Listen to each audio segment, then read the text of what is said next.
Um movimento incessante de veículos públicos e particulares nas cidades do mundo, além do tempo que as pessoas gastam no transporte, transformam o trânsito em um dos espaços mais poderosos de convivência social no século XXI. Infelizmente, não se trata de uma convivência pacífica.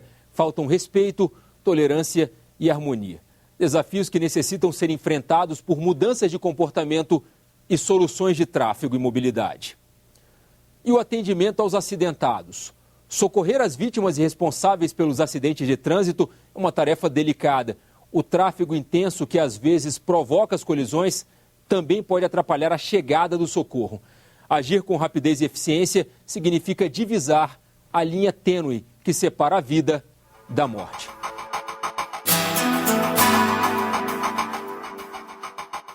Sábado, 12:30, centro de Brasília. O SAMU recebe um chamado. Um carro capotou. A equipe mais próxima é acionada. A pessoa que ou está envolvida ou presenciou um acidente, ela liga no 192, essa ligação é atendida por um telefonista que repassa essa ligação para o médico regulador. Algumas ocorrências, especificamente o acidente de trânsito, ele tem um despacho imediato da ambulância. A partir do momento que o médico identificou que é um acidente, ele já manda a ambulância e ele permanece na linha e se orienta que a pessoa permaneça na linha para poder passar para o médico regulador algumas outras informações do que está acontecendo.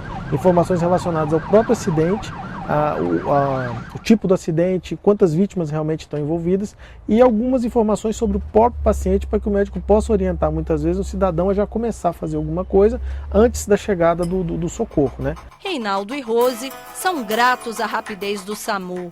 Casados há 2 anos, eles sofreram um grave acidente de moto quando voltavam de um evento de motociclistas.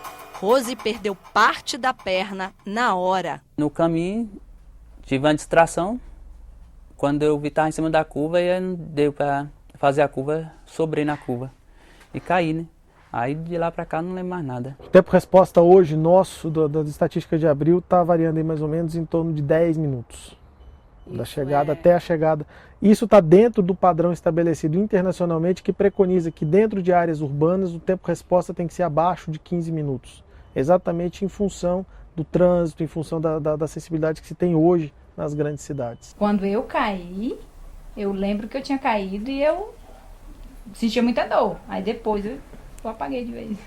Uma vez que a equipe chega no atendimento, a equipe vai dimensionar exatamente o que está acontecendo, vai tomar todos os cuidados com a segurança, principalmente da cena, que envolve os acidentes com veículos, seguir os protocolos de atendimento, principalmente de imobilização e de suporte à vida do paciente e, após esses procedimentos, levar ele para o hospital de referência para aquele tipo de agravo, aquele tipo de lesão que o paciente tem. Foi 2 cirurgias que eles fizeram para ver se recuperar minha perna, não deu certo.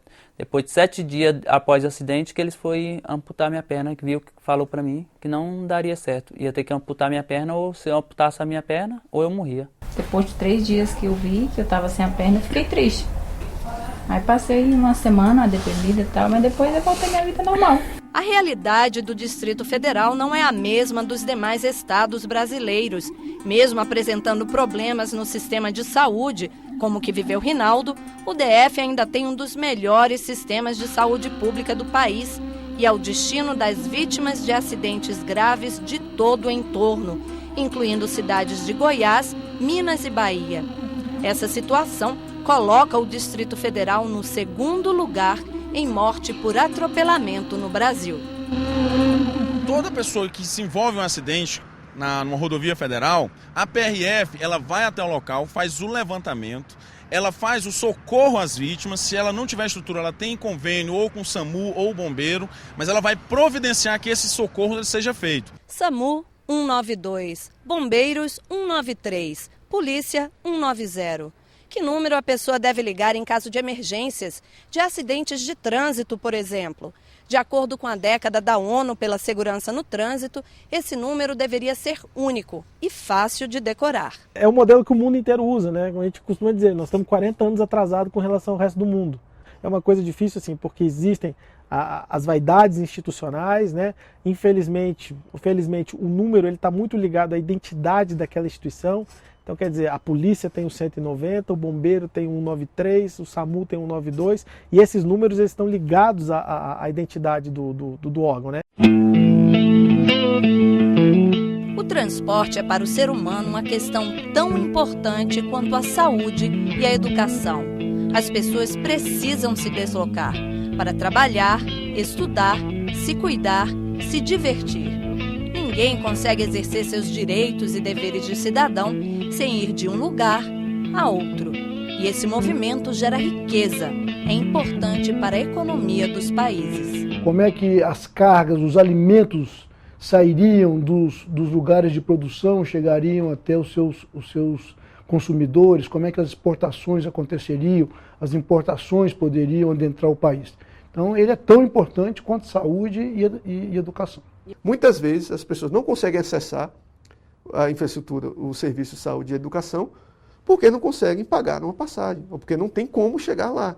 Então, o acesso a esses serviços, ele é gerado por conta do sistema de transporte. Mesmo sendo fundamental, o transporte enfrenta problemas sérios. As grandes cidades estão parando, lotadas de carros, ônibus e motos. O trânsito não anda. Está muito complicado, muito congestionamento. E quando o trânsito anda, mata. Os acidentes se transformaram em questão de saúde pública. Matam por ano mais que a dengue. Foram mais de 40 mil brasileiros mortos só em 2011. 2/3 eram pedestres, ciclistas e motociclistas, as chamadas categorias vulneráveis. É uma selva, né? A lei do mais forte. O ônibus não respeita o carro não respeita a moto e a moto eu acho que é o mais vulnerável nessa brincadeira toda. Os acidentes são causados por uma série de fatores. Um deles é a ineficiência do transporte público, resultado de uma política que há anos tem privilegiado o transporte motorizado individual, o carro. Por que você não usa transporte público? Toma mais tempo você pegar um ônibus, pegar um metrô. Chega no metrô, você não vai sentado, você vai em pé. Se o governo puder disponibilizar à população um bom transporte público, eu acredito que pelo menos 30% a 40% da população deixaria o seu carro em casa. Os Estados Unidos, por exemplo, que tinha um sistema de ferrovia muito eficiente até a Segunda Guerra, da Segunda Guerra para cá decaiu. Em compensação, teve a explosão do automóvel lá. O Brasil é a mesma coisa. Então nós temos excesso de automóvel, nós temos uma política fiscal de apoio à indústria automobilística, basta a indústria automobilística alegar que está pegando um resfriado, que é dado uma série de apoios fiscais para a indústria automobilística. Mas não se consegue reduzir os tributos que incidem sobre o transporte, pelo menos do ponto de vista federal, né, muitas vezes, que incidem sobre o transporte público urbano. O preço das passagens de ônibus é considerado alto. Nele estão incluídas as gratuidades concedidas a idosos e outros usuários. O senhor utiliza transporte público? Utilizo todo dia. Utilizo e pego 4 até 6 ônibus no dia. A solução para conseguir um transporte eficiente passa por um planejamento estratégico que leve em conta as particularidades de cada cidade e seu potencial de crescimento. Cidades pequenas, médias e grandes pedem sistemas diferentes. Toda cidade tem um plano diretor. E esse plano diretor ele tem que ser construído pensando na cidade que eu desejo, que o gestor público deseje daqui a 30 anos, pelo menos. Então, um plano diretor ele não pode ser pequeno, ele tem que ser extenso. Você tem cidades acima de 1,5 milhão, de 1 milhão de habitantes no Brasil, não são muitos, mas você tem. E você tem, mais do que isso, regiões metropolitanas com populações de milhões de habitantes, que você tem que pensar em geral a questão das regiões metropolitanas. A solução para uma região metropolitana é totalmente diferente de uma solução para um município entre 20 e 60 mil habitantes. Em grandes cidades como São Paulo, Rio de Janeiro e na maioria das capitais, as pessoas geralmente moram longe do trabalho. Elas precisam de sistemas inteligentes que levem em consideração o meio ambiente e utilizem uma única tarifa para um trajeto quase que desenhado individualmente. A solução é você investir em metrô, é você investir em VLT, em monotrilho, em ciclismo, em calçadas. São coisas que facilitam o transporte das pessoas, agilizam, têm um impacto muito mais baixo na vida, na circulação, das pessoas e emite uma quantidade de resíduos poluentes muito menor. Tudo isso dentro de uma visão de transporte público como bem público. Então, não é lugar de lucro. Usuários com necessidades especiais também devem ser incluídos no planejamento do transporte. Acessibilidade é lei. O direito de ir e vir da pessoa com dificuldade de se locomover depende da remoção pelos governos do que podem ser barreiras ao livre deslocamento, como calçadas e rampas bloqueadas, ônibus com degraus altos, pisos escorregadios. Todos precisam usar o sistema público de transporte, com independência, segurança e dignidade. Mas o que se vê nas grandes cidades é bem diferente.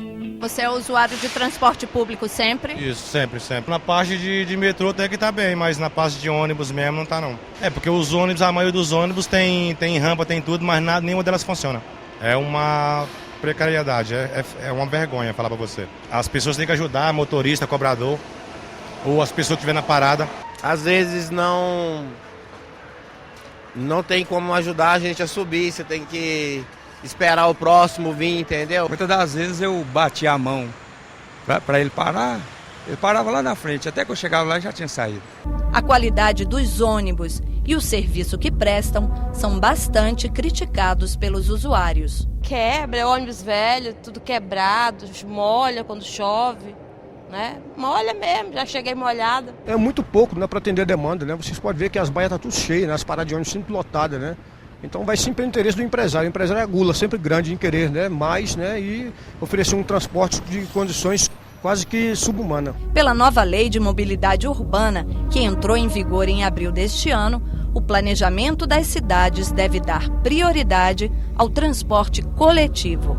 E, acima de tudo, a ciclistas e pedestres. Não é só o sistema, mas todo o entorno, o desenho urbano que favoreça o acesso da pessoa ao sistema de transporte, de forma que ele pode andar pela cidade de maneira segura e, numa situação que é a ideal e a que a gente busca, a nossa meta, é que essa pessoa opte por usar o sistema de transporte coletivo e deixe seu automóvel em casa nos seus deslocamentos diários. Então acho que cabe também não só o poder público de investir em infraestrutura, mas também as pessoas de se darem conta de que precisam realmente achar alternativas ao automóvel. Quer dizer, do jeito que está em Brasília, com mais de 1.300.000 carros, realmente não dá, a cidade vai parar. A Lei de Mobilidade Urbana também estabeleceu alguns instrumentos polêmicos. Além de possibilitar a criação de faixas exclusivas para ônibus e bicicletas e estabelecer políticas para estacionamentos, ela permite restringir a circulação de veículos motorizados em locais e horários pré-determinados e autoriza a cobrança do pedágio urbano, que são tarifas pagas pela utilização da infraestrutura das cidades. Então você limita o acesso a ele, seja por uma restrição geral, não passa ninguém, seja por uma restrição financeira. Passa, mas quem passar vai ter que pagar. Então isso é uma forma de você coibir um pouco o uso do transporte individual e uma forma de você criar um subsídio cruzado, que quem anda de transporte individual está pagando para poder melhorar o transporte público e o não motorizado. A integração da bicicleta com o transporte coletivo é um fator importantíssimo, né, que realmente tem que ser incentivado. Tanto o uso da bicicleta integrado ao metrô, como já existe aqui em Brasília, como integrado ao ônibus também. Então ter bicicletários nos terminais, ter suportes nos ônibus para que realmente possa levar a bicicleta. Então tem várias formas para integrar a bicicleta ao transporte coletivo. O trânsito ideal depende do movimento orquestrado de todos os envolvidos, gestores públicos, policiais, membros da justiça, da saúde, legisladores, educadores, usuários. E qual é o papel das pessoas?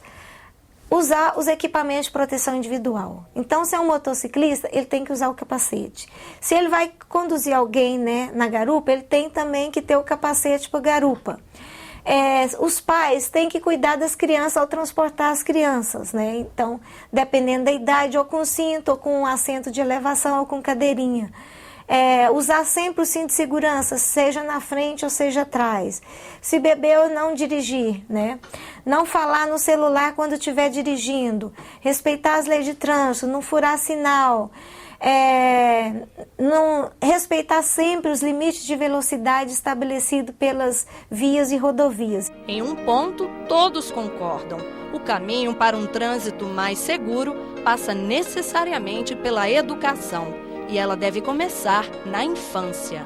Hoje nós já temos 3 peças, além de jogos educativos, então nós podemos trabalhar com a sociedade de uma forma bem abrangente. Desde os shoppings, de feiras, com jogos educativos de rua, mini-cidades. Nós temos uma mini-cidade que a gente monta tanto para a escola ou para os espaços abertos, né, onde há aglomeração de pessoas. Então nós temos essa facilidade, além de trabalhar também com os condutores. Não é impossível fazer isso. O que há isso já aconteceu em outros lugares. O Japão era um dos países com o maior número de sequelados, reduziu, mas por ação estatal. Acho que é muito importante nós investirmos naquilo que o Código Brasileiro de Trânsito determina, que é a educação de trânsito. Desde a pré-escola, 5 anos de idade até os 18 anos, a criança aprender todos os problemas relacionados à mobilidade humana, quer como pedestre, como motorista, ciclista, motociclista, e chegar aos 18 anos com uma cultura, quer dizer, de 5 aos 18, 13 anos de mudança da cultura da nossa população com relação à mobilidade. Essa solução ela só virá de médio para longo prazo, mas desde que, a partir de agora, todas as escolas, sejam públicas, sejam privadas, sejam obrigadas a colocar no seu currículo, como matéria obrigatória, inclusive com provas, como condição de passar de ano, educação no trânsito. Eu imaginar que eu vou educar um cidadão com mais de 20 anos, 20 e tantos anos, e uma placa de 40 é para ele não ultrapassar 40, uma placa de 60 é para ele não ultrapassar 60, que é proibido beber e dirigir, que a faixa de trânsito é para ele parar, que um semáforo vermelho é para ele parar. Eu vou ensinar isso para uma pessoa, quem não sabe? Todos sabem. Eu acredito que a conscientização tem um papel muito importante, mas principalmente nesse estágio inicial, ela tem que se fazer complementar com uma punição adequada, proporcional, com ameaça de punição. Eu tenho que mudar o comportamento, fiscalizar, controlar, né, e também mexer na toda a lógica e dinâmica da cidade, né, na mobilidade e na acessibilidade.